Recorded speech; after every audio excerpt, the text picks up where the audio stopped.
I'm Goose, I want to fly. And since I was just a little girl, I've always had a dream of flying, but I'm not a bird, so I can't fly. So I came up with a different plan. I was going to roll down a hill on a skateboard, spread my wings, close my eyes, and fly until one day, I think a knot, and I shoved a skateboard into Goose, and that's what created Goose's collision.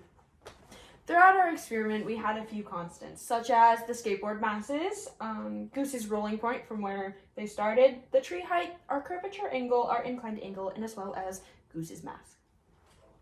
The 4 topics we will be covering today are the velocity, the acceleration, Newton's laws, and momentum. And this was a bounce-off collision! Alright, so to solve for velocity, we took the video of me flying down that hill and we plugged it into a program called Logger Pro that allowed us to get velocity data points of my change in position over time. And then we took those data points and we solved for delta x. So the equation we used for delta x is delta x equals velocity final minus velocity initial. And we solved that for velocity x and velocity y. So for velocity x, our final velocity was 0.44. And then we subtracted negative 2.132 from that to end up with a change in velocity of 2.572 meters per second for my x velocity. And then our y velocity, our final was 0 meters per second. And then our initial was negative 0.219 meters per second. And we ended up with 0.219 meters per second. Similarly to the longboard, we use the exact same velocity equation just for our mini skateboard.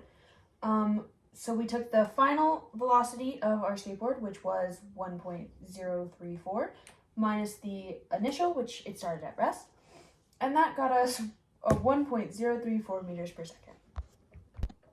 So moving on to acceleration, we took the slope of our velocity time graph, which obviously equals our acceleration, and we plugged it into the equation y2 minus y1 over x2 minus x1 to get our slope. And the numbers we plugged in were 0.44 minus negative 2.132 over 3 minus 1.799. And that got us to 2.134 meters per second squared. All right, now to solve for the skateboard's acceleration, we used the UK equation. So that would be v final equals a times the time plus v initial. So plugging those numbers in, that's going to be 1.034 equals the acceleration times 2 plus 0. Now to isolate a, we divided both sides by 2, which led us to 0.517 meters per second squared.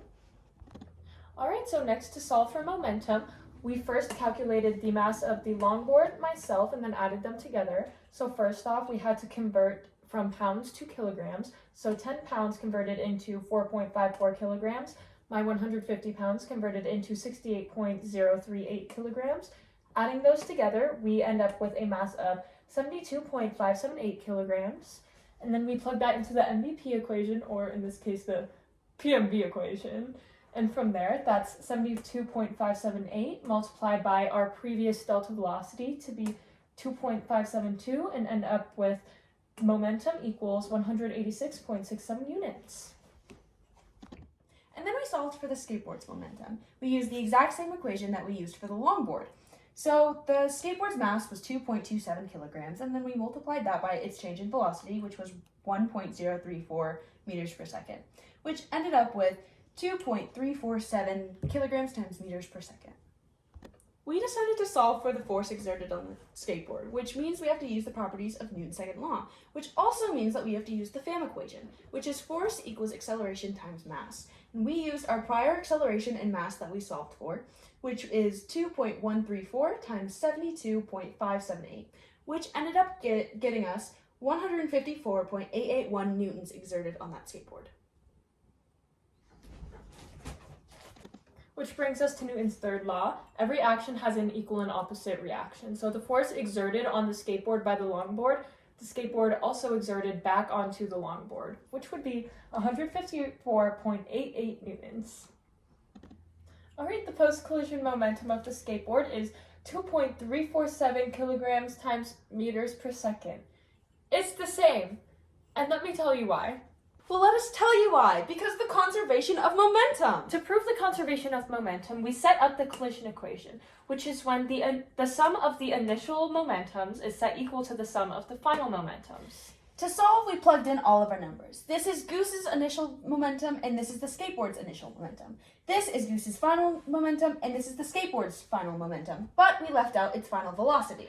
To find the final velocity, we subtracted 186.67 from both sides to get rid of it, and then we divided by 2.27 on both sides again, and ended up with 1.034 for the final velocity, which is the same as the initial velocity. Which means that both sides are equal, which means the momentums are equal. To further prove that, this system was not touched with anything outside of the system. Newton's first law. So we drew force diagrams. This is the skateboard's force diagram. So as Goose came in from this way, Goose had an extremely large force, which was the force that was making the skateboard actually move, compared to the friction opposing that force. And for Goose's diagram, this is Goose, this is friction opposing Goose. This is the force of the skateboard, which was negligible because it didn't change her velocity, momentum, or direction at all. So it's very, very tiny. In conclusion, you need the velocity to get the momentum and acceleration. You need the acceleration to get the second law. You need the second law's force to get the third law. You need momentum and force to get the first law. And these are all components of a collision. And if you understand these components, you understand what's happening during the collision. Thank you.